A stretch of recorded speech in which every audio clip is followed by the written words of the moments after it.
Hey everyone, let's learn about nested classes. So a nested class is simply a class defined inside another class. And this is the syntax. So you define your outer class and inside that you can define your inner class. And of course your outer class and inner class will have their own names. So think of it like this. If class A is the main actor and class B is just the assistant that A needs behind the scenes. So it makes sense to keep B tucked inside A. So that simply means you create an inner class when your inner class is only relevant in the context of the outer class. And it keeps your code encapsulated and organized, and this way you can also group related functionalities together, and especially if that functionality isn't meant to be reused elsewhere. Let's go ahead and understand this with the help of an example. I will create an outer class and I'll name it as computer. We'll define the constructor so that we can construct the object later on. Let's pass self and brand. Let's do the assignment. So self.brand equals to the brand that we'll receive. Let's also define another instance method. We'll pass self and here we'll print the brand name. I'll use fstring.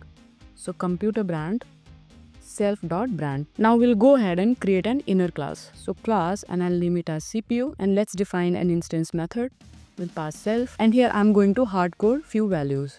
So let's say self.course, I'll give it 4, then self.speed 3.4 gigahertz. Let's also create an instance method to display this info. So display self and we'll print the CPU info. So CPU self.course and self.speed. And as I said earlier that the inner class is only in the context of the outer class. That means you are actually defining some sort of functionality that your outer class needs. So now we'll go ahead and use this inner class in the outer class. So here whatever the values I have given in the CPU, when I create a computer object, I want all the CPUs to have the same default setup. So no matter what brand it is, but I want the CPU information to be same for any brand. And that is why I have defaulted the values. But in order to use this inner class, we would have to go here and create an instance. So we'll take a variable here. So self.cpu is equals to, and then as I said, we have to create an instance. So self.cpu. And here we don't have to pass any arguments because we have defaulted the values. And then when we are displaying the computer brand info, we can also display the CPU info. So I'll call self.cpu because this is where we are creating the instance, as in this is the instance variable. And dot, and then we can use the display method. Now we'll go ahead and create an instance for the computer class. Computer, and we'll pass a value, let's say Dell. And then we can call the show method. This one here.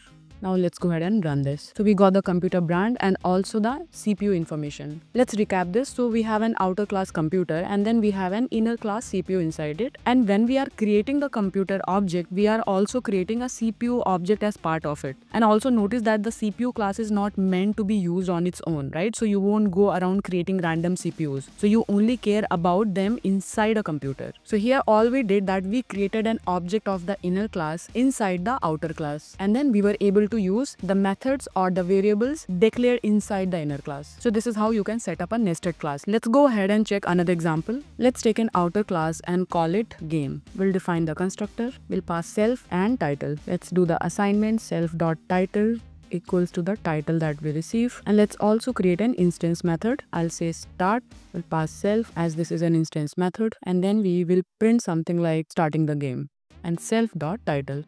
Now we'll go ahead and define the inner class and let's call it player. We'll define the constructor for this as well, self and name. Do the assignment. Self.name equals to the name that we'll receive, and here you observe that we are not hard coding the values this time, but we will hard code the level to level 1. Let's go ahead and define another instance method for this one. We'll just display the info. We'll print the player name and the level. So we have the title from the outer class and the player name and the level from the inner class. So here the game class represents the overall game and every game has a player. So we defined a player class inside the game. So now we can say that a player only makes sense in the context of a game, right? Just like the computer and CPU. Now we'll go ahead and create an instance of the inner class in the outer class. So I'll give self.player. Because this is instance variable, so you don't have to give the class name, right? You will give the class name on the right side when you're actually constructing the object. Self.player, and here we will pass the argument. So let me pass it as Alex. And when we are displaying the information, we can go ahead and display this information as well. So we'll use this variable and we would also have to keep self. So self.player.display. And that's it. Now when we'll go ahead and create the object, we are going to create the object only for the outer class. So let's create a game and we will construct the game object, and this is expecting a title. So we'll give the title name. So let's give it as Adventure Quest. and we will just start the game. So game1 dot and start. Let's save and run this. So we have the info, starting game, adventure quest, and the player name is this and level is this. Now let's go ahead and do one more example. So this time we are going to use static method inside the nested class. So I'll remove this. So here we will create an outer class form, and then we are going to create an inner class for the validation of the form. So let's create a class as form. We'll define the constructor, pass self and data that we want to validate. So self.data equals to data that we receive. Now we will create the nested class to hold the logic. So I'll define class and we'll name it as validator, and here I'll define a static method. Let's give it a name as validate. Let's give a parameter data, and here we are not creating any constructor because this is a utility method that we are going to use just to validate the form. So this is not expected to create any objects, right, from this class. And let's do the validation check. So we will check 3 conditions and we'll start with data. So we'll first check the data. So it simply means that we are checking that the data is not empty, none or false. That means there has to be data first. So that's the first condition.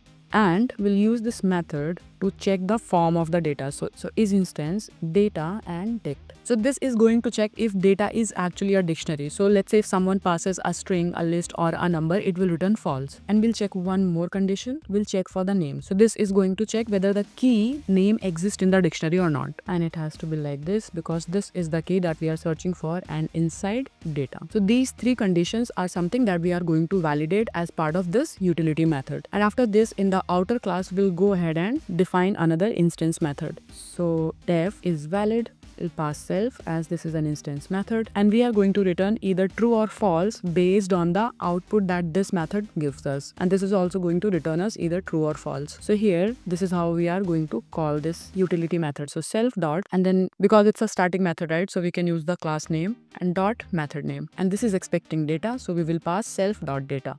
Now we'll go ahead and create the object for the form.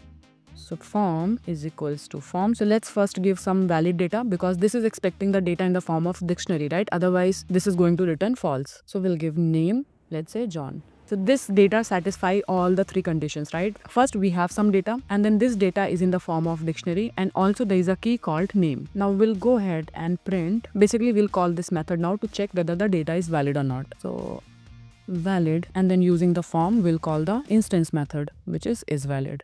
We'll save and run this. So it says that the data is valid because as I said that this data that we have provided here is satisfying all the 3 conditions. Now let's go ahead and try another one. So we'll create one more object. Let's say form2.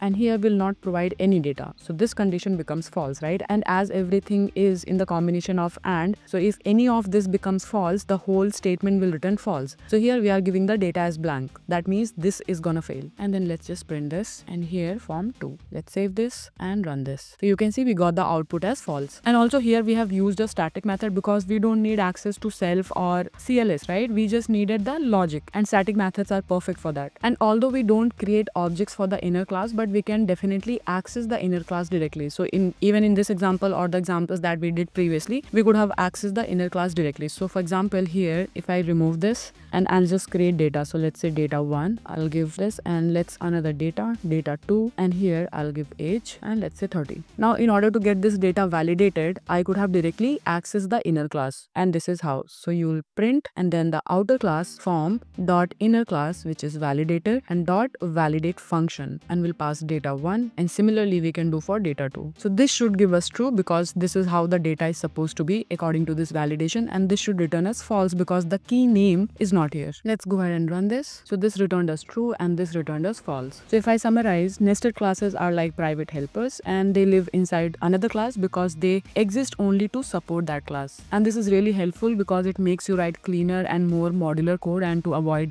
cluttering the whole global namespace. So that's all for now, and I'll see you in the next one.